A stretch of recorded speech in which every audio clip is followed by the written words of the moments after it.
So welcome back to my channel mga kabalads no. For today's video, so naadi ko karon sa Strawberry de Cantifla Eco Farm sa Balamban, Cebu. Ang ilang strawberry farm daplin ra gyud sa highway mga kabalads ug naa kini 1,000 square meters ang gilapdon sa ilang farm ug naa pod sila ilamian kaayo nga strawberry shake, strawberry tapioca ug mango tapioca.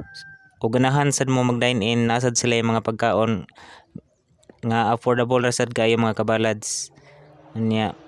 By the way, shout out din nila ni Nel Colette's Vlog, RG Copol Vlogs, Pare and Pages, Lunas Tipid Ulam, Jima Padayag Moral Vlogs, Tiniente 143, og kang Team Katapang Vlogs.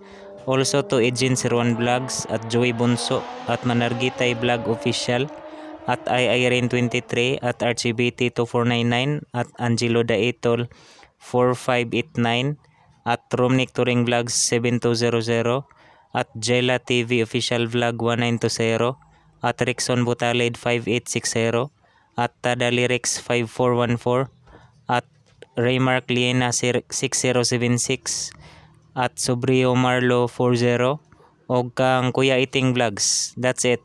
Jimral Vlogs of Team Kabalads. Itadakimasu.